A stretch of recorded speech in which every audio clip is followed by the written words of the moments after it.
Rádio Piauí.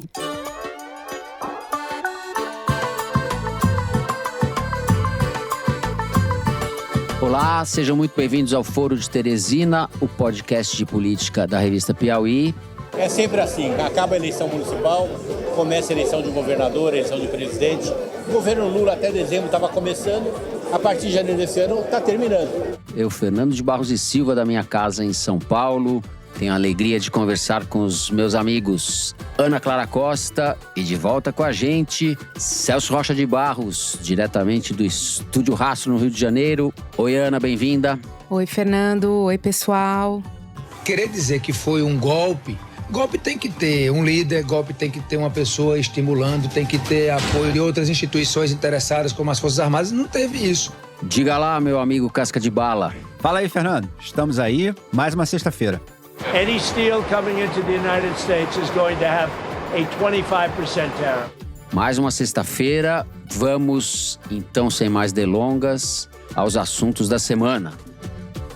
Se a gente fosse medir a alta dos preços não pelo IPCA, o Índice de Preços ao Consumidor, mas por um hipotético IPC, Índice de Preços para o Cidadão, veríamos que o Centrão está inflacionando o mercado. Sim, o preço do apoio ao governo subiu, ou pelo menos é o que sinalizam os caciques desses partidos que hoje estão com a faca, o queijo e as emendas nas mãos. Gilberto Kassab, do PSD, Arthur Lira, do PP, Marcos Pereira, do Republicanos e até o Paulinho da Força, do Solidariedade, cada um à sua maneira, engrossaram recentemente o discurso contra o governo. Lula aposta na reforma ministerial para tentar segurar a base de apoio ou de sustentação mínima de sua gestão. A troca de cadeiras que começou na SECOM pode avançar pela esplanada, com o Centrão de olho na Secretaria de Relações Institucionais, atualmente comandada por Alexandre Padilha. Ampliação do espaço da direita fisiológica no governo não significa necessariamente apoio à reeleição. A governabilidade pode estar sendo comprada a um preço mais alto do que foi até agora, mas a fatura de 2026 segue em aberto. A gente vai entender melhor esse jogo no primeiro bloco. No segundo bloco, a gente vai medir a temperatura da proposta de anistia aos criminosos do 8 de janeiro, começando por lembrar que os tubarões da tentativa de golpe de Estado, aqueles que articularam e viabilizaram a predação dos três poderes, esses ainda sequer foram julgados. O novo presidente da Câmara, deputado Hugo Mota, emitiu sinais contraditórios a respeito do assunto, tentando se equilibrar entre a pressão dos bolsonaristas, vitaminados pela volta de Trump, e um mínimo de decência ou de compromisso com o Estado democrático. José Múcio, o titular da defesa, nomeado e mantido por Lula exatamente por ser uma figura pusilânime, disse em entrevista na TV que as penas deveriam ser recalibradas, sugerindo haver excesso de rigor nas punições. O Supremo, que aguarda o oferecimento das denúncias contra Bolsonaro e sua gangue pelo Procurador-Geral da República, observa as movimentações do outro lado da Praça dos Três Poderes e sinaliza nos bastidores que não aceitará passivamente uma arte do Congresso em favor dos golpistas. No terceiro bloco, voltamos a Donald Trump.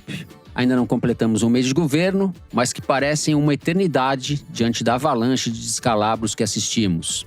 A crise institucional nos Estados Unidos já está contratada, há uma ofensiva deliberada e bastante agressiva contra o Poder Judiciário, desqualificado publicamente por Elon Musk e desafiado por Trump e sua caneta. Foram até agora em torno de 60 decretos, alguns claramente inconstitucionais, com medidas que não precisam passar pela aprovação do Congresso. Além da intimidação do Judiciário, que é uma lição elementar do Manual dos Autocratas, Trump age para desmontar a burocracia e aparelhar o Estado com servidores alinhados com o MAGA. No front externo, ele dá a impressão de que pode dar a Netanyahu mais até do que o fascinoroso governante de Israel esperava dos Estados Unidos. A ideia é impensável de varrer, e o verbo é esse, pois se trata de limpeza étnica, de varrer os palestinos de Gaza e da Cisjordânia passou a ser uma possibilidade concreta. Exterminar com a própria ideia de um Estado palestino e dar à Rússia de Putin um pedaço grande da Ucrânia estão no horizonte real da política externa americana. A gente vai discutir a viabilidade disso e as implicações da desordem mundial em curso. É isso, vem com a gente.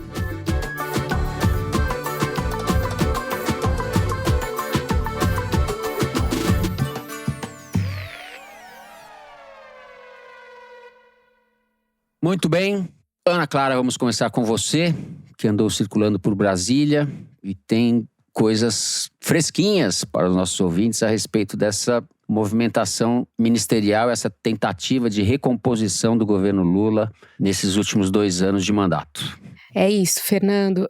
Eu acho que a gente já mencionou aqui algumas vezes essas movimentações da direita em direção a 2026. Aquele jantar em torno do Ricardo Nunes, depois o jantar em torno do Mota em São Paulo. Do lado da esquerda e do governo, no caso, essa reforma ministerial é o primeiro movimento. É óbvio que existe uma necessidade de fazer a reforma para ter apoio para os próximos 2 anos, para votar os projetos de interesse do governo dentro dessa nova gestão do Hugo Mota. Mas 2026 é a tônica dessa reforma hoje. Para que ela vai servir? Para reacomodar o centrão no governo, com a possível entrada, inclusive, do Arthur Lira, e para ampliar a participação do PSD, do Gilberto Kassab, no governo, em especial o PSD da Câmara, que é quem está reivindicando pastas mais relevantes. E aqui eu quero só destacar uma coisa, que é o seguinte: vocês se lembram que o MDB tinha, né, o MDB da Câmara e o MDB do Senado. O MDB da Câmara era do Eduardo Cunha, do Michel Temer, e o MDB do Senado era do Renan Calheiros, e eram quase 2 partidos diferentes, né? O PSD está se tornando esse partido, né? Que tem o PSD da Câmara e o PSD do Senado. Interessante. O Kassab quer que nem o Severino Cavalcante, que falava, eu quero aquela diretoria de furar poço da Petrobras, né? Ele não tinha ideia do que era, mas ele sabia que era ali que o dinheiro Que jorrava. tinha dinheiro. Então, eu quero aquela diretoria de furar poço. O Kassab tá nessa. E por que tá assim a situação? Porque, por exemplo, o Rodrigo Pacheco, que é senador pelo PSD, saiu da presidência do Senado e provavelmente vai ser contemplado com o ministério nessa reforma ministerial. Só que o PSD considera o Rodrigo Pacheco como cota pessoal do Lula. Eles não consideram o Rodrigo Pacheco como um ministério para o PSD. Vai ter que ter outro ministério para o PSD da Câmara, no caso. Esse PSD da Câmara, que a gente fala, ele tem hoje o Ministério da Pesca, que é o André de Paula, que é o ministro. Então, eles querem algo melhor que isso. Eles querem ou que mude o ministério para algo maior, com mais orçamento, ou um novo ministério, além desse da pesca. Novo ministério da caça, talvez, sei lá. Que desgraça, eu tô fazendo graça aqui, mas é uma desgraça esse negócio.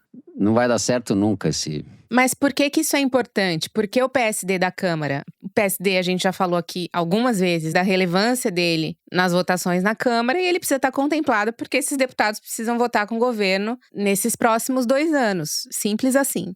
Outra questão também, o Republicanos, que é o partido do Tarcísio, o partido do Hugo Mota, ele tem um ministério já no governo, que é o Ministério de Portos e Aeroportos, que está com o Silvio Costa Filho, que aliás não deve sair. E há quem defenda que o Republicanos tenha mais um ministério no governo. E eu ouvi pessoas do governo dizendo que não seria ruim o Marcos Pereira, que é o presidente do partido, assumir o Ministério do Desenvolvimento e da Indústria no lugar do Alckmin. Não que o Alckmin esteja dando problema ou esteja fazendo coisas muito erradas ali, não é isso. Eles estão satisfeitos com o Alckmin, mas eles acham que o Alckmin não consegue entregar apoio do empresariado. Por mais que ele tenha diálogo e etc., esse diálogo não se converte em apoio. Enquanto Marcos Pereira, que inclusive já foi ministro do Desenvolvimento da Indústria do Temer, tem a Igreja Universal, tem essa interlocução com os evangélicos, e isso seria algo que o Marcos Pereira poderia agregar e que o Alckmin não pode. Então, isso tem sido defendido. Mas o que eu tô falando aqui ainda tá no campo da especulação interna, a lista já tá com o Lula e ele parece não tá com muita pressa para escolher. O que, inclusive, eu ouvi em Brasília que é típico dele, das outras gestões. Sempre que tem reforma ministerial, ele fica jogando parado um tempo, até não dá mais. Espera a reação aos nomes também. Exato. Né? Agora, quem que tá na berlinda? Paulo Teixeira, ministro do Desenvolvimento Agrário, assim, deve sair com algum nível de certeza. Márcio Macedo, que é da Secretaria-Geral da Presidência, que é a interlocução com os movimentos sociais, também deve sair. A Luciana Santos, do PCdoB, que é ministra da Ciência e Tecnologia, esse ministério também está na berlinda. Existe essa ideia de que caso o Múcio realmente saia da defesa, porque ele quer, porque o Lula não quer que ele saia, o Lewandowski poderia ir para a defesa e o Rodrigo Pacheco assumiria o Ministério da Justiça. Existe essa conversa. A Anísia Trindade, no Ministério da Saúde, também é uma saída certa. A insatisfação com a gestão dela é geral. E apesar do Arthur Lira ter cobiçado a saúde todo esse tempo, seria muita surpresa se essa pasta fosse para o PP. Dentro do governo, com as pessoas que eu conversei, as maiores apostas são de que ela continue com os petistas. E aí, os nomes mais cotados são Alexandre Padilha, que é médico, né? Que sairia da articulação política e iria para a saúde. Ou Arthur Quioro, que já foi ministro da Saúde da Dilma. E se o Padilha, de fato, sair da articulação e for para a saúde, um dos cotados ali para a articulação é o Jacques Wagner, né, que é senador e que não parece ter muita vontade de voltar para o Palácio. Ele já foi ministro da Casa Civil da Dilma e tal. O nome dele já foi aventado algumas vezes para ir para algum ministério no Palácio. E ele sempre foi muito reticente a isso, mas parece que agora, com o Lula propondo encarecidamente, talvez ele aceite. Então, tá mais ou menos desse jeito. O pessoal do Centrão todo fica. Juscelino Filho, Fufuca, Silvio Costa, que a gente falou. Fufuca é bom que o nome já traz embutido o que o Centrão significa. É um nome didático, tem uma figura de linguagem isso. Fufuca já metiza a coisa que ele significa, né? Fufuca, você já sabe o que é. Não precisa nem falar mais nada. Fufuca fica, claro. Campanha fica Fufuca. Não dá nem pra… É trava-língua, né? Trava-língua. Bom, quem também deve ficar é o Renan Filho, o Carlos Lupe, mais por causa do PDT do que por causa da satisfação que ele provoca ali no núcleo duro do governo. Ele não é a pessoa mais querida lá dentro, porém, do PDT ele seria o único nome. E tem essa cota de ministros de quem o Lula gosta, de graça, assim. E que, por mais que haja muitas críticas internas a eles não vão sair. O principal nome deles é o Alexandre Silveira, ministro de Minas e Energia, que é do PSD do Kassab, mas se tornou um dos principais aliados do Lula hoje. Há muitas críticas ao trabalho dele no Ministério de Minas e Energia, mas ele é um cara que defende o governo, defende o Lula sem pestanejar. Uma outra pessoa de quem ele gosta muito é a Esther Dweck, no Ministério da Gestão, confia muito nela. E o que esses ministros têm em comum, digamos que eles apoiem irrestritamente o Lula. Você dificilmente vai ouvir um não, tanto do Silveira quanto da Esther Dweck. São bons alunos, são comportados, são… Eles aceitam tarefa, né? Exato. E o Lula gosta disso nessa nova temporada. Ele já foi diferente em governos anteriores. Palocci batia de frente com ele em muitos momentos, Zé Dirceu, mas hoje ele gosta de quem concorde, de preferência. E não tem mais, né? Uns caras com a estatura que eram o Palocci e o Dirceu do PT, né? Pra se contrapor. Não tem, né, Celso? É. O Wellington Dias, ao que parece, dentro do governo, foi uma decepção no Ministério do Desenvolvimento Social, mas ele não deve cair porque o Lula gosta dele também, tem o respeito pelo trabalho dele e tal, foi governador. E aí tem a cozinha do Palácio, Rui Costa, de quem o Lula gosta bastante, está satisfeito com o trabalho dele, embora toda a esplanada não esteja. Eu achava que a Casa Civil estaria para jogo nessa reforma. Não tá. Pois é.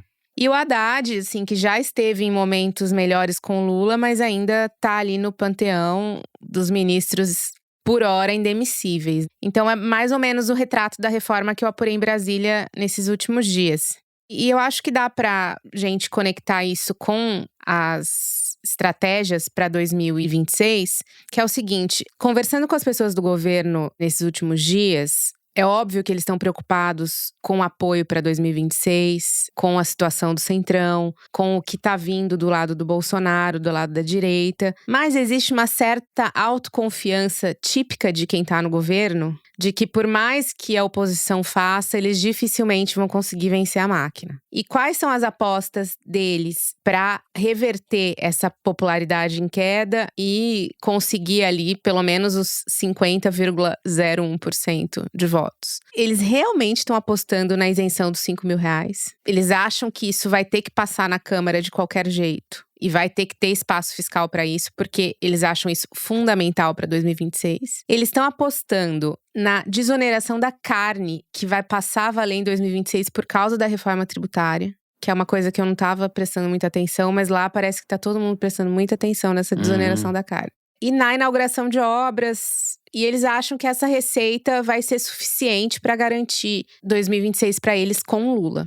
Eles estão trabalhando com as seguintes hipóteses. Se o Bolsonaro não estiver preso até abril de 2026, em abril de 2026 o Tarcísio vai ter que decidir a vida dele, porque é o prazo para desincompatibilização, né? Ele precisa sair do governo em abril. 6 meses antes da eleição. Exato. Então, o que o Bolsonaro tem em vista?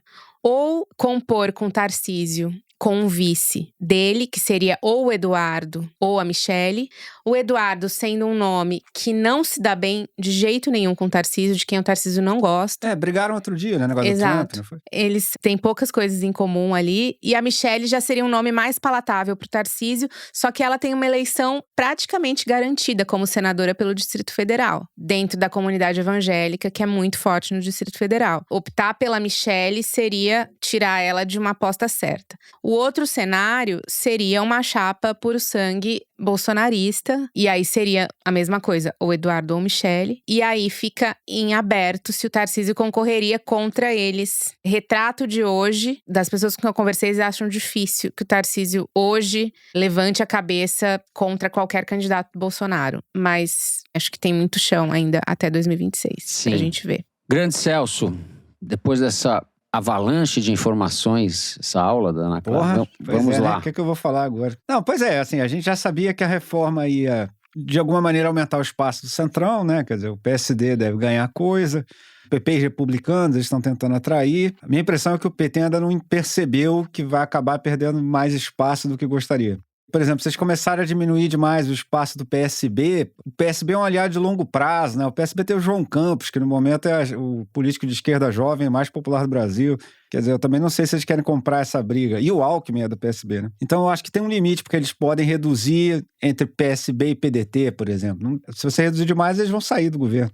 Eu suspeitava que nessa reforma ministerial a Casa Civil ia entrar para jogo. Eu achava que o emprego do Rui Costa estava meio ameaçado. Essa coisa que o pessoal diz do governo não ter cara, eu acho meio injusto isso, porque governo de frente ampla dificilmente vai ter uma identidade 100% clara, assim, isso é uma dificuldade. Qualquer cara que estivesse na Casa Civil teria essa dificuldade. Mas parte do que quem devia estar trabalhando por isso, em boa parte, era a Casa Civil. Eu acho que não está. Você não vê a Casa Civil promovendo uma visão geral para o governo, né? Parece muito metida em questões menores, a tradicional briga com a Fazenda, que tem em todo o governo. Mas, como a Ana disse, parece que o Rui Costa está seguro. Agora, a gente não deve alimentar ilusões, assim. Essa reforma ministerial não tem o peso do que as reformas ministeriais que o FHC fazia de vez em quando, ou que o Lula fazia nos mandatos anteriores, tinha. Aquilo ali, você fazia uma reforma ministerial e você amarrava uma aliança para a eleição seguinte.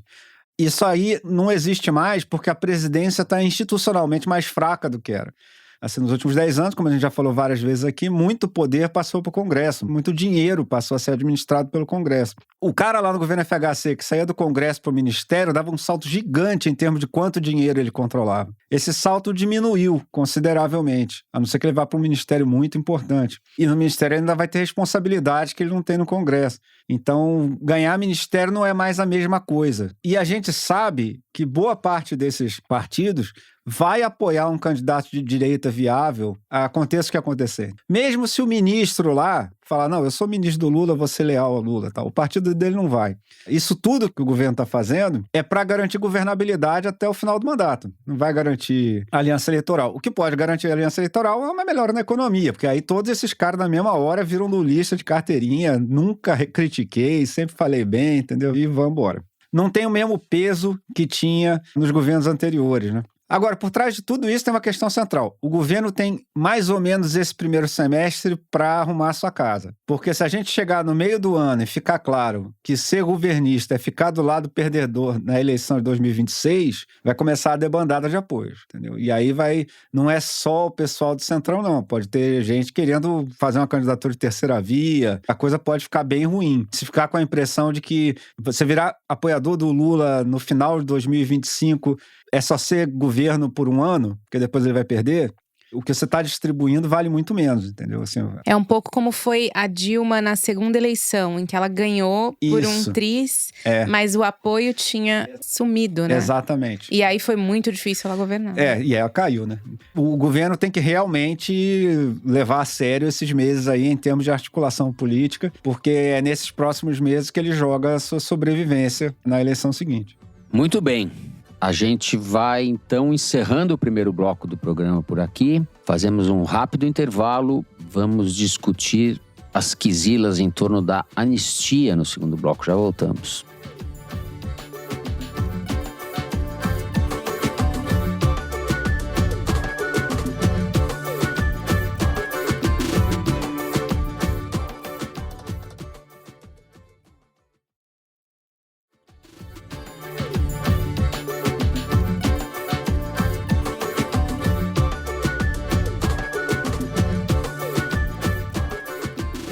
Muito bem, estamos de volta. Celso, vou começar com você. Essa novela da anistia para os golpistas vai e volta. Quando a PF soltou o relatório robusto contra o Bolsonaro e sua turma, parecia que a anistia estava inviabilizada, ou estava fora do horizonte. Hoje não parece mais, a gente não sabe direito o que vai acontecer. A correlação de forças mudou um pouco, ou a perspectiva de que pode ter anistia existe de novo. Não quer dizer que isso é o mais provável, mas existe. Então, Fernando, com a queda de popularidade do Lula, da mesma forma que o Centrão foi atrás de cargo, de dinheiro, etc., os golpistas estão tentando se aproveitar para emplacar aí umas historinhas papo furado deles, para tentar conseguir a anistia. E estão se aproveitando de uns ruídos aí das autoridades competentes. A gente ainda não tem certeza o quanto isso é perspectiva real de anistia, e é bom lembrar, eles sabem que eles têm uma janela até a denúncia do Bolsonaro para tentar virar o clima do debate, entendeu? Porque a denúncia do Bolsonaro vai ser uma porrada em cima deles. Então eles estão vindo com tudo, estão vindo com Trump, estão vindo com, entendeu? Nesses últimos dias, a gente teve o depoimento do Hugo Mota, presidente recém-eleito da Câmara, que dificilmente poderia ter começado pior, e deu uma declaração mentindo que não foi golpe, né? Porque eu digo mentindo porque ele sabe que isso é mentira. Ele disse, não, golpe tem que ter um líder, uma pessoa estimulando, tem que ter apoio de outras instituições interessadas, e não teve isso. Isso tudo é mentira. Se você pegar o relatório da PF, está provado que tem líder, tem pessoa estimulando, tem apoio de outras instituições interessadas. O que o Mota está fazendo aqui, ele está livrando a cara do Bolsonaro como líder do golpe, do bolsonarismo como movimento golpista. Ele está mantendo no jogo político normal todo mundo que conspirou contra a República, aderindo àquela tese do 8 de janeiro como uma baderna, né? Que isso aí, sinceramente, o cara que ainda acredita nisso, eu não sei o que fazer com ele. E assim, está totalmente em contradição com as evidências recolhidas pela PF, com o depoimento dos chefes das Forças Armadas que declararam que o Bolsonaro propôs golpe para eles, com o plano de assassinato do Lula, do Alckmin, do Alexandre de Moraes, que foi desvendado, com tudo que está no celular do Mauro Cid, do Braga Neto, sobre a conspiração antimilitar. É uma vergonha para o Brasil que o presidente da Câmara dos Deputados minta desse jeito sobre um assunto tão relevante para ganhar alguns votos de uma seita política extremista. Essa semana também teve uma controvérsia grande sobre a participação do ministro da Defesa, José Múcio, no Roda Viva. Eu achei um caso diferente do caso do Hugo Mota. Se você assistir a entrevista inteira, eu achei o Múcio meio ambíguo, meio vaselina, ali uma coisa assim, mas eu não achei tão golpista quanto o pessoal falou. Ele diz, uma hora ele diz, por exemplo, que a liderança do golpe tem que ser pena máxima, entendeu? O que ele queria seria uma dosimetria para o pessoal lá do 8 de janeiro, que dependendo do crime que o cara cometeu e tal, uma coisa assim. Eu, aliás, não sei se isso é legalmente possível, mas naturalmente, esse é o tipo de proposta que só merece ser discutida. Número 1, quando todos tiverem aceitado que houve uma tentativa de golpe, quando isso for decidido pela justiça, que isso aconteceu, quando os chefes forem presos. Você não pode dizer que os caras do Rio de Janeiro eram massa de manobra e não dizer quem manobrou os caras, entendeu? Isso é absurdo. Exato. Se você me prende o Jair, o Eduardo, Girão, Bia Kicis, aquele pessoal todo, Braga Neto, sei o quê, e aí você me diz assim, bom, agora esses caras estão presos, o risco cai a zero, a gente vai diminuir aqui, fazer uma dosimetria aqui para os carinhas do 8 de janeiro. Eu não tenho simpatia por essa proposta, mas assim, é uma coisa que pode ser discutida. Agora, você querer dar anistia para os caras, dizendo que não houve tentativa de golpe, porque absolve a liderança, isso é crime, isso é banditismo. Eu não acho que foi isso que o Múcio fez, não. Assim, eu acho que ele, se foi escorregadio ali, jogou para um lado para o outro, já critiquei bastante o Múcio aqui, mas... Eu não, nunca critiquei o Múcio. Pô, então... Mas assim, eu achei um pouco mais um caso diferente da declaração do Hugo Mota. E aí vale a pena dizer uma coisa, né? Quem tem o direito de perdoar é a vítima, não o cúmplice, muito menos o autor do crime, certo? Quem tem o direito de chegar e dizer assim, não, quer saber, vamos pra próxima, vamos virar essa página e tal, eram as pessoas que teriam sido presas em caso de golpe, as pessoas que teriam sido perseguidas, as pessoas que foram perseguidas durante o governo Bolsonaro, o Centrão que estava lá ganhando grana de orçamento secreto, não tem que dar opinião sobre isso, meu amigo. Você não tem direito de perdoar nada aqui, entendeu? Se tivesse tido golpe, você ia dar um jeito de continuar roubando dinheiro. Então, enfim, Exato. Você não está nessa mesa dessa conversa. Então, por favor, silêncio. E além de tentar ressuscitar esse tema da anistia aqui por dentro das instituições, os bolsonaristas estão apostando muito no regime trumpista lá nos Estados Unidos para alimentar essas teorias da conspiração. A favorita do momento é o seguinte: o Trump anunciou o fechamento da USAID, a USAID, uma agência americana que financiava projetos de desenvolvimento ao redor do mundo. É um daqueles negócios na Guerra Fria que a União Soviética tinha projetos de desenvolvimento para conquistar a simpatia de países do terceiro mundo. Então, os Estados Unidos começou a fazer também para disputar ali, né, corações e mentes ali com os soviéticos. E é bom dizer que, assim, muita dessas coisas era naturalmente apoio político por interesse geopolítico, etc. Isso aí é óbvio. O USAID é dos anos 60, né? Do começo dos anos 60, eu acho. Eu acho que foi o Kennedy. Kennedy, é. Agora, é uma tristeza que o Trump caia em cima desse projeto de desenvolvimento, porque os Estados Unidos têm uma iniciativa muito bem sucedida, que justiça já feita, foi criado pelo George Bush Filho, que é criminoso de guerra pelo que ele fez no Iraque, mas tomou uma boa decisão nesse caso, que foi financiar a luta contra o HIV na África. Que não só é humanitariamente necessário, mas também faz todo sentido do ponto de vista do interesse dos Estados Unidos. Doença contagiosa não conhece fronteira. Se você foi em áreas que tinha alto contágio e conseguir reduzir esse contágio, no fundo você está reduzindo o contágio para o mundo inteiro, inclusive para os Estados Unidos. E como parcela do orçamento dos Estados Unidos é muito pouco dinheiro. Se o Trump e o Musk cortarem mesmo isso, se as cortes não conseguirem reverter, assim, eles basicamente estão condenando à morte muita gente na região mais pobre do mundo, né? Que realmente é difícil até de você achar um adjetivo para qualificar o cara que faz uma coisa dessa. E é bom dizer que esse caso também mostra como o Musk e o Trump são dois completos imbecis que não sabem absolutamente nada sobre nada de relevante. Entre as coisas que eles disseram que vão cortar, eles estão denunciando lá, dizendo assim, olha só, olha o absurdo que a gente fazia. A gente estava gastando milhões de dólares mandando camisinhas para Gaza. E, inclusive, sugeriram que o Hamas poderia estar usando essas camisinhas para fazer bomba. Pausa para você tentar imaginar como é que você usa uma camisa. Pois é. Pois bem, a imprensa foi atrás e descobriu que o dinheiro das camisinhas era para a província de Gaza, em Moçambique. Moçambique tem uma província chamada Gaza, que era um dos lugares que recebia dinheiro dessas políticas de combate ao vírus HIV. O Musk foi confrontado com esse fato e disse, realmente eu não vou acertar todas, mas assim, é menos pior do que mandar para o Hamas, mas também não sei porque que a gente está mandando dinheiro para isso. Então esse é o ser humano no comando no momento. Mas aí, além disso, os bolsonaristas estão usando essa história da USAID para voltar com a teoria de que as eleições de 2022 foram fraudadas. Eles usavam aquele negócio das urnas eletrônicas, aquilo já foi desmentido, a Polícia Federal inclusive provou que eles sabiam que isso era falso, tem lá os prints do Mauro Cid, os estudos encomendados pelo PL, Partido do Bolsonaro, que mostravam que não houve fraude, mas eles continuaram mentindo. Agora eles estão inventando essa história, que a USAID daria grana aqui pro pessoal do Brasil, o STF, para as ONGs que combatem fake news, etc., e que isso que deu a eleição pro Lula. Eu tenho até vergonha de refutar um negócio desse, sinceramente, pelo amor de Deus, né, cara, que ponto chegando. Sim. Mas assim, por exemplo, o evento principal aí, que os caras estão dizendo que teve financiamento da USAID no Brasil foi em 2023, depois que o Bolsonaro perdeu. E um dos organizadores desse evento era ligado ao Partido Republicano. Outras coisas que eles estão mentindo por aí que foi pago pelo USAID, na verdade, era financiado pelo YouTube, por outras empresas que ainda não tinham capitulado diante do Trump. E quem tiver curiosidade pode checar no site do Aos Fatos, aquela ótima agência de fact-checking. Tem logo na homepage uma análise de tudo que esses caras estão dizendo sobre a atuação da USAID no Brasil e vocês vão ver que é tudo mentira.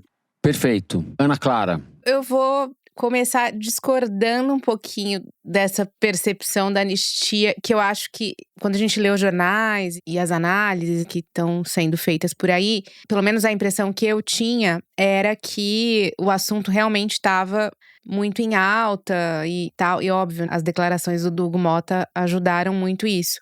Mas assim, em Brasília, conversando com as pessoas, a temperatura me pareceu um pouco mais baixa do que a gente está vendo pela imprensa. Bom, Hugo Motta ficou bem claro, independente se ele pense isso ou não, ele deu aquelas declarações sobre a anistia num aceno ao PL, né, que tá de fato muito dedicado ao tema, tá enchendo a paciência de todo mundo lá com isso, levando familiar de golpista pro Congresso, pro Salão Verde, levantando placa de anistia e tal. Isso tem um teatro bem grande armado ali. E até nessa semana que passou, havia uma expectativa de que o próprio Bolsonaro fosse ao Congresso para se encontrar lá com familiares de presos, mas ele acabou não indo. Mas o fato é que o Hugo Motta viu a repercussão que teve a fala dele, viu que foi muito maior do que ele imaginava e ele fez um movimento de recuo rápido. Ligou para o Alexandre de Moraes, ligou para o Gilmar Mendes, como publicou a coluna da Bela Megali no Globo, foi almoçar com o Gilmar Mendes, fez todo um movimento de deixa disso. E, inclusive, procurou o governo para dizer que não é bem assim. No evento dos prefeitos, que teve o encontro dos prefeitos em Brasília também na semana que passou, ele estava lá junto com o governo. Então, assim, o Hugo Motta fez um movimento de recuo típico do Centrão. Inclusive, ele cancelou entrevistas que ele tinha planejado dar depois dessa entrevista do Globo em que ele fala da anistia. Ele cancelou justamente porque ele tinha menosprezado o impacto que isso teria, então não quis mais falar com ninguém por causa disso. Eu acho que isso mostra que talvez, de fato, ele não esperasse a repercussão que teve. Mas qual que é a real situação? O que está sendo dito por aí? O que o Hugo Motta disse, o que o Múcio disse, o que o Jacques Wagner disse nesses últimos dias? Que o STF deveria aplicar penas mais brandas para as velhinhas invasoras e ser mais duro com financiadores, com pessoas que de fato vandalizaram, fizeram atrocidades ali. Meio que virou um discurso que cresceu nesses últimos dias, até com gente do próprio governo, como Jacques Wagner, falando isso. Mas isso não tem nada a ver com o PL da anistia. O PL da anistia é muito simples, é liberdade total para todo mundo que está pendurado no golpe do 8 de janeiro. Não tem dosimetria no PL da anistia, é soltar todo mundo. É modelo Trump, é anistia todo mundo. Exato. E as velhinhas também depende, se for a mulher do general Vilas Boas, é uma velhinha perigosa. Depende da velhinha, não se deixe enganar, Ana. Bom, o PL da anistia é para todo mundo que tá condenado, que tá com tornozeleira, que tá pagando multa, para todos os graus, entendeu? E tem até alguns deputados que estão querendo colocar um dispositivo nesse PL para torná-lo mais atrativo para o Centrão. E o que esse dispositivo prevê? A anistia também, previamente, todo mundo que fez mau uso das emendas do orçamento secreto. Ai, ai. Tá duro competir com o Piauí Herald aqui. Pois é. Pena que é verdade. Então, assim, o PL da anistia não tem a ver com modular condenação nenhuma. Daqui a pouco eles vão fazer um PL para ter crimes futuros, né? Anistiando roubos futuros, tá? Que nem mercado futuro. Exatamente. Daqui a pouco vai ter isso. É isso, a gente tá a um passo. Quem tá falando em modular a condenação tá fazendo discurso político. Porque só quem modula é o Supremo. E o Supremo tá bem fechado com Alexandre de Moraes nisso, exceto André Mendonça, né? E todo mundo no Congresso sabe disso. E eu digo mais, as penas estão sendo moduladas, na realidade. Dos milhares de invasores, 2.000 foram investigados. Cerca de 900 foram responsabilizados até agora. Só que desses 900, só cerca de 230 pessoas tiveram a pena mais dura de 14 a 17 anos. A maioria dos envolvidos ou tá usando tornozeleira ou fechou um acordo de não persecução penal com a justiça. Isso que eu ia falar, que foi oferecido a uma parte dessas pessoas, foi oferecida uma alternativa à prisão, né? Exato. Então, a modulação, ela já existe. Por isso que quando o Hugo Motta fala que tem que ver caso a caso, o Múcio fala, o Jacques Wagner, claramente essas pessoas não estão discutindo esse assunto a portas fechadas ou vendo uma forma de caber a anistia nisso e tal. Eles só estão fazendo espuma, é só discurso político, não tá nada sendo feito nesse sentido.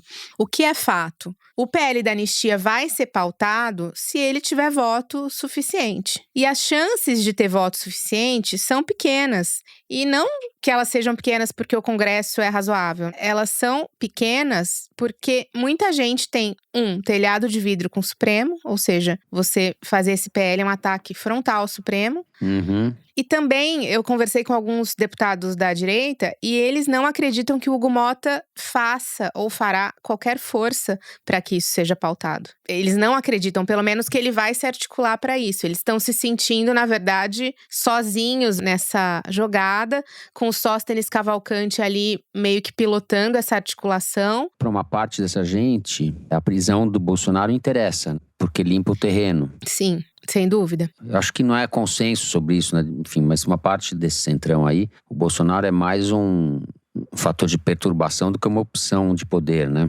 Exato. E tem um fator importante nessa conta, que é a denúncia da PGR contra o Bolsonaro no âmbito do inquérito do golpe. A expectativa é que essa denúncia saia já nas próximas semanas, antes do carnaval. Então vai ficar difícil para os partidos, além do PL, referendarem uma pauta como a anistia com a denúncia vindo aí. E a gente também não sabe se, a partir da denúncia, haverá fato novo. Porque a PGR, em determinadas ocasiões, se há necessidade, ela pede mais provas, pede produção de provas. Diligências adicionais, né? Exato. Então, assim, a gente não sabe o que tem ali na denúncia. Perde um pouco o apelo, a pauta, na discussão interna do Congresso. E se isso acontecer de fato antes do carnaval, é um alívio para o Hugo Motta, porque ele quer tocar outras pautas. Ele não quer começar a presidência dele com esse assunto que é desgastante, que monopoliza os trabalhos, as comissões, a imprensa e tal. Isso não é interessante para as ambições pessoais dele. Esses deputados que chegam na presidência da Câmara, eles querem o quê? Eles querem fazer bonito para empresário, para Faria Lima, querem ser amados pelos seus colegas deputados, além das emendas, né? Querem ser respeitados pelas lideranças partidárias ali, querem ser considerados, querem sair por aí dizendo que aprovaram tal e tal coisa.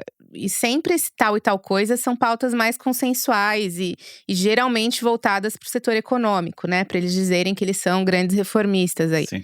Que é o que Arthur Lira fez no início. Depois ele desandou. Depois virou sobrevivência, mas até virar sobrevivência ele queria ser o estadista do mercado ali no Congresso. E é um pouco que todos eles querem. Rodrigo Maia também era assim. Assim, exceto o Eduardo Cunha e anteriores a ele, assim, é meio padrão na presidência da Câmara um pouco essa postura. Agora, o que eu acho que a gente tem que mencionar é a eficiência da direita em monopolizar a pauta, em colocar a anistia para todo mundo falar disso. E não é só anistia. Agora eles estão falando em revisão da lei da ficha limpa, com redução do tempo de inelegibilidade. Estão falando também da PEC, que reduz a idade mínima para a candidatura à presidência da República e a senador, que beneficiaria figuras como Nicolas Ferreira. Ou seja, não tem interesse público nenhum nessas pautas da direita e é só sobre elas que tem se falado hoje. O fato é esse. Projetos que trazem nenhum benefício coletivo, todos ou são em benefício do Bolsonaro ou por algum interesse pessoal do Bolsonaro. E embora nada disso tenha muita chance de passar, o fato de monopolizar as discussões já é muito lamentável, porque são coisas que realmente não beneficiam ninguém além deles próprios. E a gente não vê essa crítica, né? Eu não sei, talvez eu tenha me informado nos lugares errados, mas eu não estou vendo essa crítica. Muito bem. Vamos encerrando o segundo bloco do programa por aqui. Fazemos um rápido intervalo, vamos falar de Donald Trump na volta. Já voltamos.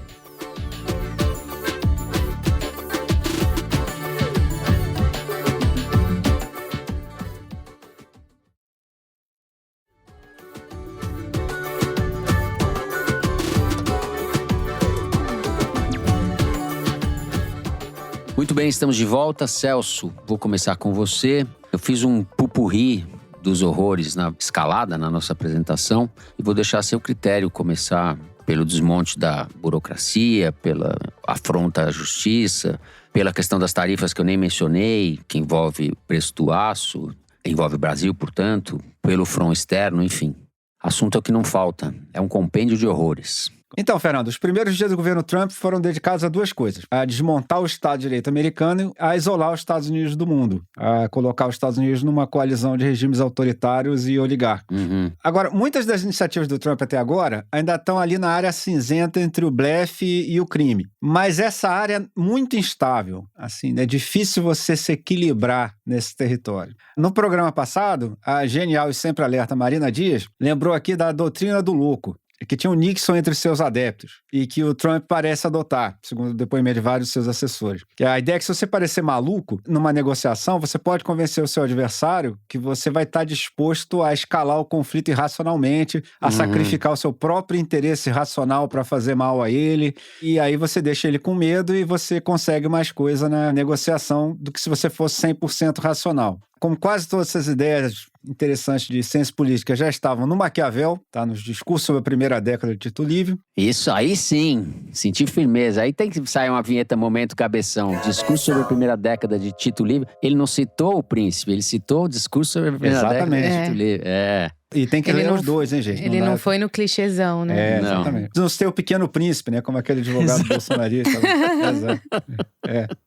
E aí, no século XX, essa teoria foi analisada com rigor, entre outros, pelo Thomas Schelling, que é um prêmio Nobel de Economia. Como eu já disse aqui, o pessoal do Nobel não dá prêmio pra qualquer idiota, não. Você vê, o Guedes não tá na frente da fila aí pra ganhar o prêmio Nobel de Economia. Pois bem, recentemente, o Daniel Drezner, que é um professor de política internacional na Fletcher School, nos Estados Unidos, que é um cara muito inteligente, ele é um cara que começou republicano, e acho que ele ainda tá na mesma posição que ele tinha, só que o Partido Republicano enlouqueceu tanto que deixou ele pra trás, sabe? E ele virou um crítico do Trump. Ele fez um balanço de qual é a situação atual dos estudos sobre a teoria do maluco. Atualmente, o que os especialistas concluíram é que isso só dá certo em alguns contextos muito específicos. Número 1, se a maluquice parece ser fruto de fanatismo ideológico e não de idiosincrasia, não porque você tem problemas psiquiátricos. E se ela for limitada a uma questão específica, ou a um número pequeno de questões. Então, se o seu negociador achar que você é completamente fanático sobre um determinado negócio, ele pode ter medo mesmo de você explodir tudo para não ter que ceder naquilo. Mas isso só em circunstâncias muito específicas. Porque, por exemplo, não há muita evidência que o Nixon tenha ganho grande coisa, com aquela coisa dele parecer maluco. Segundo os depoimentos, os estudos historiadores, os soviéticos meio que sacaram, que é isso que ele estava fazendo, e deixaram ele lá, falou, vai lá, seja maluco, boa sorte. E o Nixon acabou caindo, inclusive. Então, uma reputação geral de maluquice não funciona. Isso justifica sobre duas coisas que já tinham sido observadas pelo pessoal que estuda essas coisas. Primeiro, numa dessas, você tenta ser maluco, você tenta blefar, e o adversário pode pagar pra ver. O cara pode chegar e falar, tá bom, então invade aí a Groenlândia, vamos ver, destrói a OTAN. E aí o que você faz? Ou você perde credibilidade, ou você de fato vai ter que fazer uma coisa que sacrifica muito o seu interesse racional. Então é por isso que essa estratégia do maluco não é feita por todo mundo, porque se isso fosse um negócio, uma ideia de valor, aplicação universal, uma boa ideia em geral, todo mundo estaria fazendo, mas ninguém está fazendo por quê? Porque ela é arriscadíssima. E ela pode dar errado, não só dar errado, ela pode dar errado de maneira trágica, de maneira catastrófica. No caso dos Estados Unidos, por exemplo, isso poderia levar o Trump a escalar uma guerra de tarifas, podia destruir a economia americana. Se ele começa, vou jogar 25 contra a União Europeia, 25% de tarifa. Aí a União Europeia fala, tá bom, então 25% aqui também contra os americanos. Ele fala, então tá bom, 80% contra a União Europeia. Nesse ponto, aí a inflação americana já foi para 30% ao mês. Então, enfim, ele vai ter que começar a sacrificar mesmo o seu interesse racional para manter a credibilidade e sua credibilidade como maluco. E o outro ponto é que é o seguinte, para você ter sucesso na negociação, você precisa convencer o cara a fazer o que você quer, mas também você precisa convencer o cara de que você vai parar aí, de que o que você prometer para ele no acordo, você vai cumprir. E isso é muito difícil se você tiver a reputação de maluco. O caso clássico é um maluco indiscutível, Adolf Hitler, que começou com uma estratégia de expansão muito agressiva ali, invadindo a Tchecoslováquia, anexando a Áustria e tal. O Ocidente fez um pacto de não agressão com ele nos acordos de Munique, que ele desrespeitou quase que imediatamente. A União Soviética fez um pacto de não agressão com ele, que ele também desrespeitou quase que imediatamente. E isso poderia ter dado certo se ele tivesse ganho lá o fronte oriental contra a União Soviética? Talvez, mas não deu certo. E aí deu muito errado. Porque daí em diante, ninguém topava fazer acordo nenhum com ele. É que no caso ele era maluco mesmo, Ele era né? maluco não mesmo, era só exatamente. Teoria. Exato. Ele realmente... E aí, no final, todo mundo entendeu que não fazia sentido fazer acordo com o maluco, né? O cara não ia cumprir. Se você, por exemplo, se o Ocidente falava, vou dar uma trégua para a Alemanha nazista só para eles enfraquecerem a União Soviética, como tinha gente que queria fazer. Mas era óbvio que ele ia usar isso para se fortalecer e ia voltar a atacar os ocidentais também. Então, enfim... Se você ficar com essa reputação de blefador, uma hora vai contra você. Mas essa linha tênue entre o blefe e o crime que você falou, podemos pensar também que o blefe é o crime que não deu certo, né? Pode ser também. Você paga pra ver, ou você põe na mesa e vê se aquilo de alguma maneira se viabiliza ou não. Em relação aos palestinos, por exemplo, não dá pra caracterizar como blefe. Os palestinos é um caso interessante. Por exemplo, o Hamas aceitou o cessar-fogo que o Trump propôs. Cara, daí uma semana depois eles falam, vou pegar Gaza pra mim. O próximo cara para quem o Trump propuser um acordo, já vai pensar assim, bom, então quando eu aceitar esse, ele imediatamente vai pedir um negócio muito maior. Eu acho que é o 4º programa em que a gente compara atitudes do Trump com Hitler, né? Pois Assim, não é um bom sinal, não né? É, né? Exato, em geral. Em geral, se você tá lendo muito sobre os anos 30, é porque a coisa tá difícil. Não é um bom sinal, porque eu não acho que seja retórica também. Acho que se esse sujeito tiver decidido a ser um Hitler à sua maneira, ele vai ser. Acho que isso não tá descartado. Possibilidade histórica não está descartado. Eu acho que seria outra coisa, mas seria no sentido de ser muito história não se ruim, repete, violento eu não tô falando... Exato. Quando eu falo Hitler, eu não estou fazendo um transplante... A história não se repete, ela rima, né? Como falam. Exato. Ou seja, se o Trump continuar nessa linha por 4 anos, a chance de alguma coisa descarrilhar na ordem internacional é praticamente uma certeza. E até agora, as instituições americanas não se mostraram ainda 100% capazes de contê-los. Até agora, os tribunais são a única coisa se contrapondo ao Trump. Assim, ele está perdendo o caso na justiça, mas a gente não sabe para onde vai essa guerra, até onde ele está disposto a levar, e a gente não sabe se quando a coisa chegar na Suprema Corte, a Suprema Corte não vai simplesmente topar tudo que o Trump quiser. E isso, mais uma vez, mostra que o noticiário brasileiro pecou por não mostrar que os ataques do Bolsonaro ao judiciário são parte central do arsenal dos novos líderes autoritários mundo afora, e não só o resultado de peculiaridades brasileiras ou das coisas que o Alexandre de Moraes fazia. Sim, entendeu? Sim. Agora, eu não posso deixar de abandonar o Trump aqui nesse episódio sem falar uma coisa que eu achei particularmente bizarra. Vocês estão certamente vendo muitas notícias sobre o Elon Musk invadindo repartição pública, dizendo para todo mundo que todo mundo vai ser demitido e dizendo que vai cortar tudo, etc. Pois bem,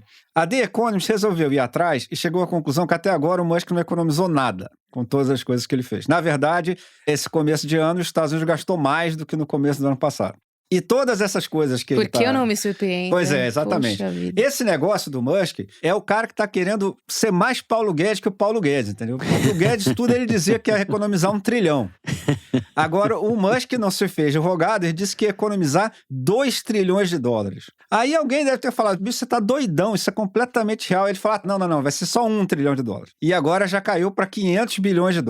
E não tem conta que dê isso, gente, com as coisas que ele tá querendo cortar. É completamente impossível. Ajuste fiscal nos Estados Unidos, no Brasil, na Suécia ou no Sudão é sobre a mesma coisa. Ou você vai taxar rico e, eventualmente, a classe média, ou você vai cortar benefício de pobre. O Trump, evidentemente, não quer taxar os ricos, muito pelo contrário. E esse eleitorado pobre que deu a vitória para ele, que abandonou os democratas, larga ele na hora se ele entrar nessas coisas de cortar saúde, essas coisas. Começa todas. Que já não tem lá, né? Já não tem grande coisa. Então, e ele sempre prometeu que não ia cortar. O sentido do governo dele é justamente fortalecer os interesses privados à custa da instituição, do Estado de Direito, enfim. Exato. Fuder de um lado para fortalecer os interesses privados do outro. E essa turma do silício à frente. E o pessoal que fura poço também. E aí a The Economist fez a conta aqui. 2/3 das despesas do governo americano são despesas obrigatórias, como aliás aqui também, enfim, previdência social e saúde pública. 10% são gastos militares, que aliás o Trump disse que vai aumentar. Você jogando tudo isso aí e mais umas outras coisas obrigatórias, no fundo você tem 10% para se mexer nesse negócio. E aí teria que mexer nessas coisas de pobre que o Trump prometeu que não vai mexer. Então essas coisas todas que o Musk está dizendo que vai cortar, cara, é o equivalente assim de você cortar a TV Cultura, sabe? Você cortar alguns programas de promoção de diversidade, você cortar a grana do CNPq para bolsa de estudante. Esse negócio não tem peso nenhum no orçamento, entendeu? A The Economist disse, o Musk está disrupting, está bagunçando um monte de coisa, mas não o déficit, entendeu? O déficit continua exatamente onde sempre esteve. Então essas palhaçadas aí do Elon Musk, falando de contas públicas, é meio como o Nicolas naquele vídeo do Pix, que achava que o problema fiscal começou com o gasto da Janja no cartão corporativo, entendeu? Assim, são esses caras que acham assim que não, o ajuste fiscal se resolve, sei lá, tirando o carro oficial do ministro, umas coisas assim. Exato. É o tipo de coisa do sujeito que realmente é analfabeto do ponto de vista do orçamento, né? Sim. Ana Clara, agora foi uma aula do Casca de Bala em retribuição à sua aula. Que isso. Bom, pegando um pouco o gancho do que o Celso falou sobre essas intenções de cortar gasto, o Trump anunciou uma medida que eu queria me debruçar aqui, que não necessariamente envolve cortar gasto, mas aumentar a competitividade das empresas americanas usando um artifício bem imoral, né? Os Estados Unidos têm essa lei sobre práticas de corrupção no exterior, que é o FCPA, que é uma lei que foi criada com a queda do Nixon, né? A gente falando do Nixon 2 vezes num programa também não é legal. Não é bom. Com a queda do Nixon em 74, por toda a questão da corrupção, pagamento de propina e etc., eles criaram essa regulação que foi se aprimorando conforme as crises foram acontecendo. Essa lei proíbe as empresas americanas, basicamente, de pagar propina para obter negócios fora dos Estados Unidos. E isso tirou a competitividade das empresas americanas, de certa forma, ao longo dos anos, porque tinha muito país que não tinha esse tipo de proibição. E o que os Estados Unidos fizeram? Eles passaram a fazer um lobby global para que os organismos internacionais incorporassem o FCPA, incorporassem essas práticas. Então, a OCDE, a ONU, a OEA, a Suíça, grande mercado de lavagem de dinheiro, passou a incorporar algumas dessas práticas também. Foi positivo, na verdade, com o passar dos anos. E, sobretudo, depois de alguns escândalos de corrupção, como a Enron, que é aquela empresa petrolífera que acabou quebrando nos Estados Unidos, a época da crise das hipotecas também, tudo isso que aconteceu foi aprimorando essa legislação. O que o Trump vai e faz? Baixa uma ordem executiva para que o FCPA não possa mais ir atrás de empresas que façam coisas erradas nesse aspecto do pagamento de propina. Então, ele podou o trabalho do FCPA por 6 meses inicialmente. É um estímulo à corrupção, é uma espécie de carta branca, você Não, e global, pavimenta o caminho, exato. Eu estava conversando com o Guilherme France, da Transparência Internacional, que estava me explicando que essa decisão do Trump ela é muito nociva, inclusive para as investigações que estão em andamento hoje. Porque o que acontece? Os Estados Unidos acabaram assinando vários acordos de cooperação, de prática de anticorrupção com vários países,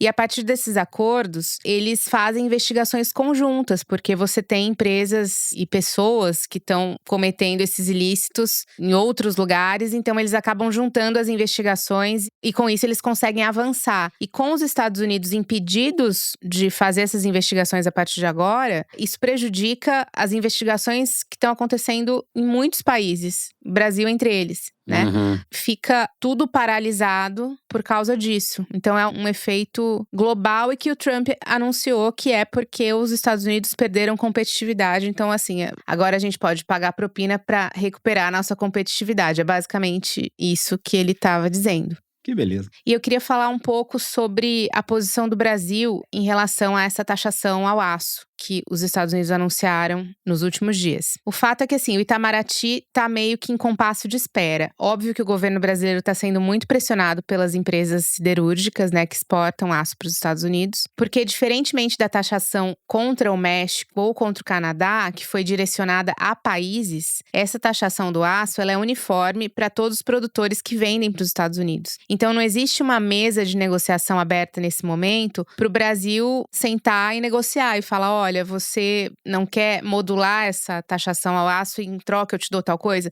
Não existe essa mesa aberta de negociação. Até porque o encarregado de comércio dos Estados Unidos, que foi nomeado pelo Trump e que é mais ou menos um equivalente a um secretário de comércio exterior no Brasil, esse encarregado ainda não foi aprovado pelo Senado. Então, não tem quem trate desse assunto hoje lá, a não ser o próprio presidente. Então, o Itamaraty está sem essa interlocução oficial. Mas, sendo quem é o indivíduo, a expectativa não é de que o trato com ele seja muito fácil. O nome dele é Jameson Greer e ele já trabalhou no governo anterior do Trump. E ele tem uma visão ultra protecionista da indústria americana, de que os Estados Unidos têm que ser um produtor mundial, não um comprador mundial, enfim. Tudo aquilo que a gente até já falou aqui algumas vezes. E isso pode impactar muito a nossa indústria siderúrgica, porque a gente tem empresas de siderurgia que têm fábricas nos Estados Unidos, como a Gerdau, por exemplo. Então, a Gerdau vai se dar muito bem lá, porque possivelmente as empresas vão se expandir lá nos Estados Unidos, que produzem aço.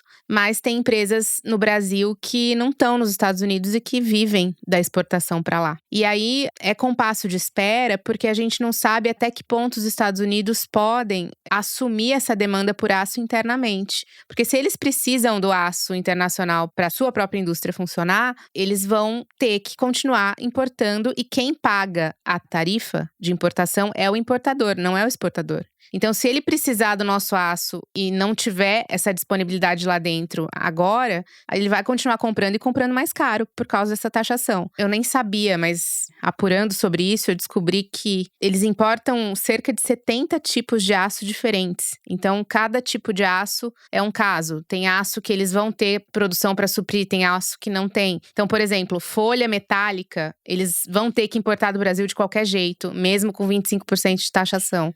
É um assunto complicado que o Bolsonaro tá tentando capitalizar, aliás, diga-se de passagem, né? Dizendo que ele, quando era presidente, conseguiu reverter e falar pro Trump não taxar, porque o Trump, de fato, tinha anunciado que ia taxar o Brasil na importação de aço. E o Bolsonaro agora tá dizendo que, de fato, conseguiu reverter naquela época, mas agora ele tá dizendo, eu consegui reverter. Será que o Lula consegue? Provavelmente não. Eu acho que isso já dá um termômetro, uma ideia do que nos espera, do que a nossa indústria pode esperar para os próximos meses. Muito bem.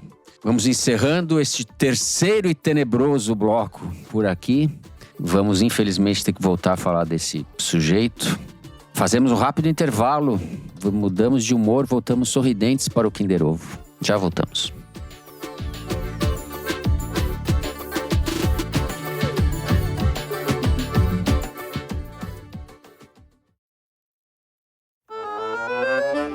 Muito bem, estamos de volta. Mari, sem delongas então. Kinder Ovo, aperta o botão.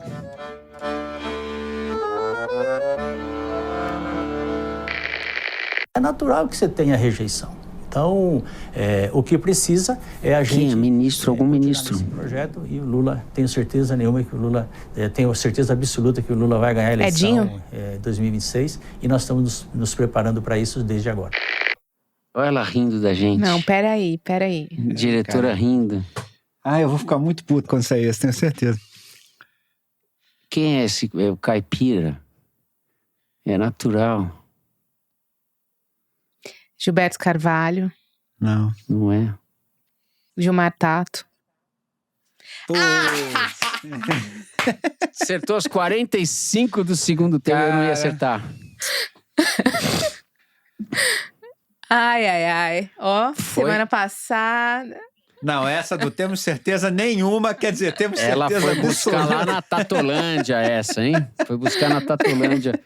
Cara… Bom, para os anais, quem fala é o deputado e secretário de comunicação do PT, Gilmar Tato, em entrevista à CNN Brasil. Muito bem, Mari. Eu não sei se os ouvintes não vão ver a cara de felicidade da Mari, né? Rindo.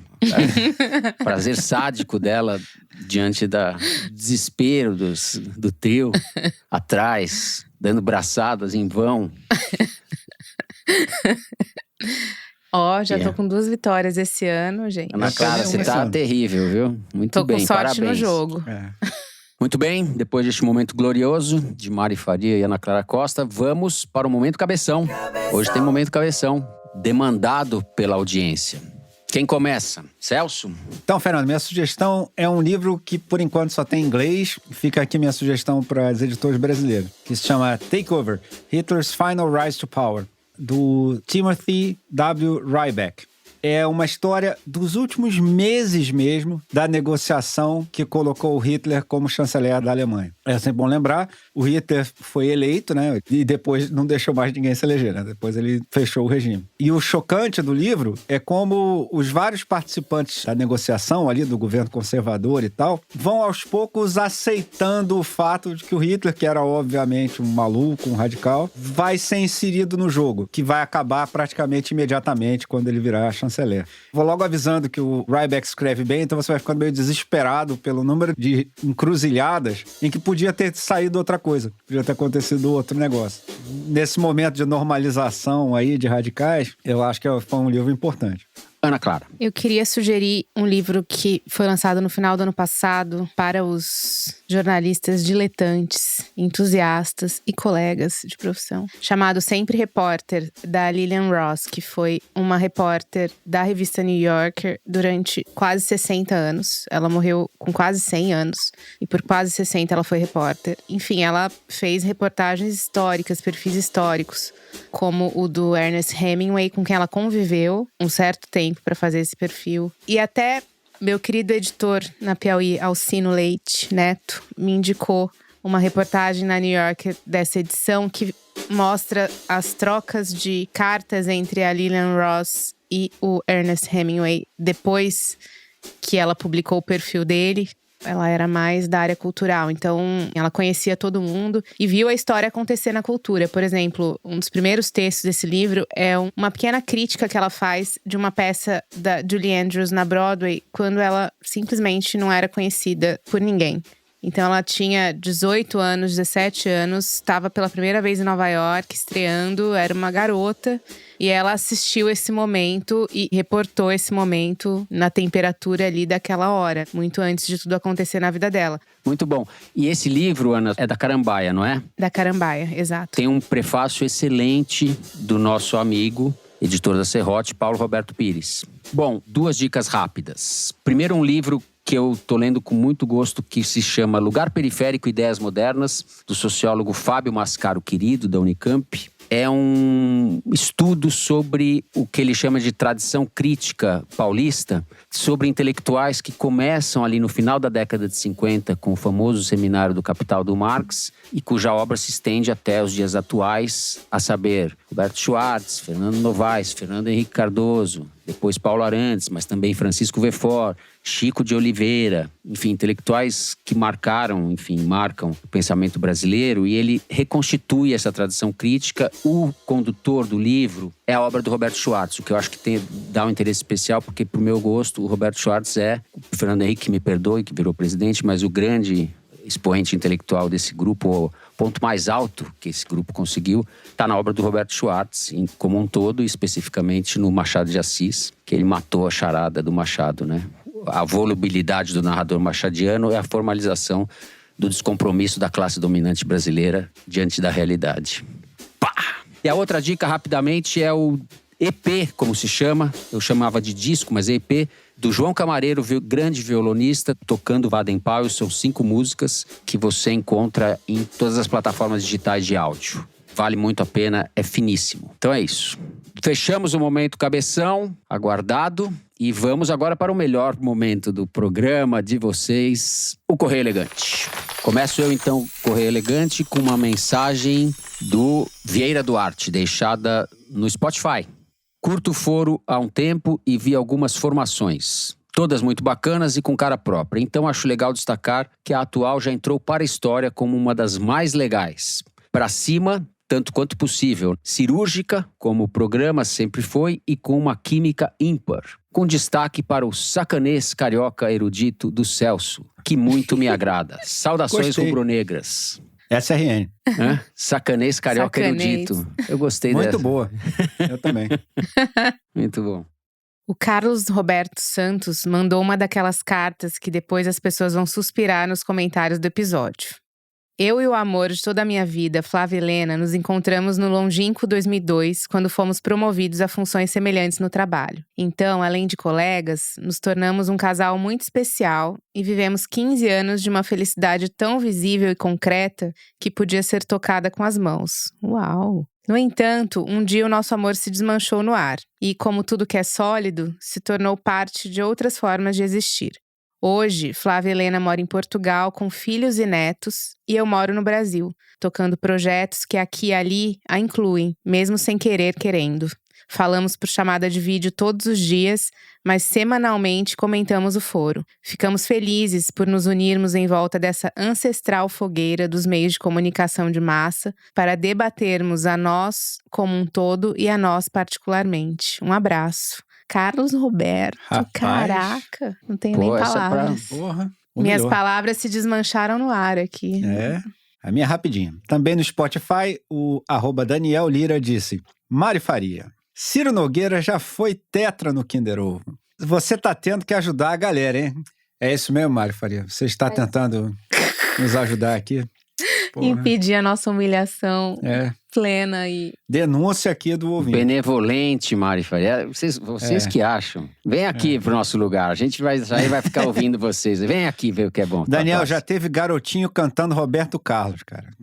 Esse dia por o Maluf cantando Roberto Carlos, coisa mais linda. Você é amigo da irmão camarada.